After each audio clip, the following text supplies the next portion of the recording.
Introduction theme bit.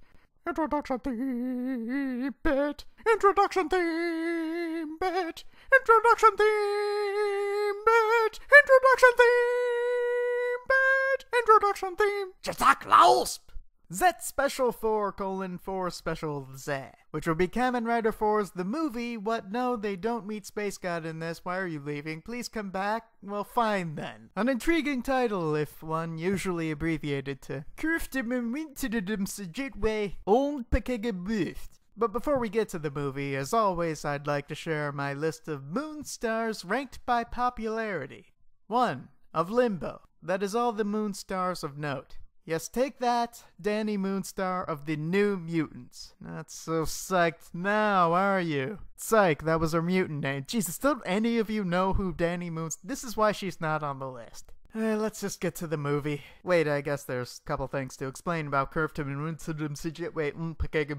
starters, you should note that this is the standalone movie for the series Kamen Rider 4s. And as such, it's a crossover film tying more into the other crossover films than the actual show. And there's a new, really old series crossing over into this one, which I should probably explain. Uchu Tetsujin Kyodain, or as it's more commonly referred to, Iron Space Bronauts. It's about a couple of bros who are iron and from space. You see, in their show they were good, but in this movie they're bad, so don't get tripped up by that. It's very avant-garde, I assume. Oh, and also Kamen Rider the Mage Called Wizard shows up, but his name should explain the gist of his deal, so let's just get going. We begin with the heart beating to slow cuts of the Force villains getting out of their car. The noise of the beating heart then cuts us to the desert wastelands, where a man with 7 scars on his chest is casually walking to where he knows his friend is about to die. Kind of weird, I know, but it just happens when a heart beats to cuts of things in a Japanese movie. This is why all Japanese actors hold their breaths. But someone blew it, so we go to that and then back to the movie. Oh, come on, we're supposed to be professionals. It was Vega's fault, boss. He started breathing. You snitch! Orko, you know no one likes a heart telltaler. Now that you're here, want to move this along? Oh, right, the reason we're here. Here you go, evil scientists from the Force OOU2 movie. A briefcase full of copies of our Space Monster General switches. I again have to ask how you made those, and why we're giving another set to them. Oh, come on, Orko, they want to resurrect evil scientist Hugo Weaving. Don't you miss that guy? Suddenly, as does happen, an attractive leather-clad woman arrives to steal the switches. But always prepared for this situation, Vincent Vega makes her piss herself laughing by doing his famous face from the end of Sleepaway Camp. He then knocks her down using his kickboxing skills he just never felt like using in the series. And then a surprisingly ballsy evil scientist from the Force OOU2 movie attempts to run Leatherlass down with his car. But he can't drive, so he hits another car. Oh, wait, he's Japanese. I mean, for perfectly good reasons, he misses her and bumps another car, which for some reason causes sparks to fly out. Oh, they're in a parking structure, lots of cars around. I thought this was implied from the crossover. So the scientist has another go at running over Leatherlass, but this time he's stopped by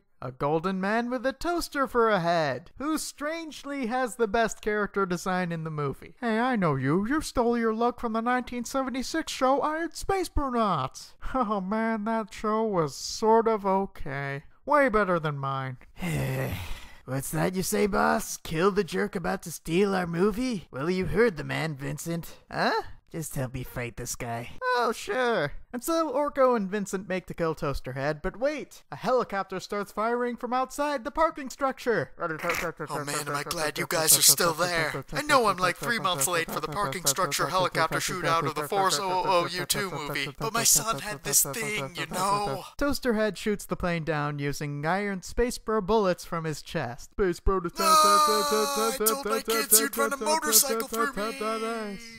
You know, you bread-baking son of a bitch, I was inexplicably fond of that guy. Leatherlass acts as though the green-eyed man was talking to her. What is our plan, you ask? To start a war in space. Leatherlass and gold-powdered Toastman fly off screen then, carrying the case full of switches with them. You know, I don't think that's original. Should we chase after them, boss? Well, alright, but do it behind my back. You know I hate actively doing stuff. A crappy introduction graphic later, the movie takes us to Spacey Space High, wherein we see Rainbow Joe's brother Cotton Eye Joe has become a substitute teacher. He demonstrates by teaching that computers are machines which run on programs.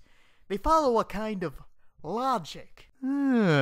Computer, eh? Papa Joran Fjörsengard, otherwise known as Kamen Rider 4's our hero, crashes his computer by slamming his finger on the shift key. Error messages fill up the screen, probably because he's running Windows. Not my joke, not really anyone's joke, just running Windows, cause damned if anyone's getting a free ride from this. And that thinking is why instead of a desktop or login screen, we see on the student's screens a bunch of basic HTML. Oh, I see, it's one of those run before you walk type of deals. First you do a bunch of HTML, and then you learn what a computer is. And I'm sure the time the students were taking video announcements from their cell phones was also to prep them for this moment. Oh man, the HTML was way easier than this. I mean, programs that follow logic, what? Maybe if I buddy handshake the mouse. He begins to buddy handshake the mouse, but Excitable Girl stops him. Papa Joran, you're gonna break it. How would that work? I don't know. How did the shift key make your screen crack? It wasn't just me, was it? I believe he used to be a step above functionally retarded. The real Rainbow Joe then bursts in to call out Fjörsengard and his team of pals. His team of pals being Team Fjörsengard. It seems that there's something going down which requires the lot of them to stargate up to their moon base. Rainbow Joe explains. My friends, there's a crisis afoot. There was a woman on Japanese Craigslist looking for a moon base to hit forth on. And so I kind of need you to do me a solid and act like boring douchebag's place is Rainbow Joe country. On reaching the moon base, they indeed meet a woman who confirms for the audience that she is pretty. Sup, foes? Excitable Girl, J.K. Rowling, Lucy, Queen Bitch, Captain S, boring douchebag. Aren't you forgetting someone? No, I don't think so. I said Queen Bitch, right? Wait, who am I then? I thought you were J.K. Rowling. I'm J.K. Rowling. Wait, so you're not a fair troll demon? Well, I wouldn't go that far. Whatever, my name is Tatalia Villain. My boobs and I are here on behalf of OSTO, a sweet titty organization. We need your help to save the Earth. From what? Must you give this wonderful woman the third degree, Troy? As a man or fish or whatever you are, you should be helping your teacher get some poo. Team Fjörsengard somehow settle on helping, which results in them being blindfolded and tossed into a stolen tour bus. Sorry, our totes legit Earth-saving government group just didn't want any of you knowing where we operate or what kind of buses we steal. Wait, if you're back here with the rest of us, then who's driving the bus?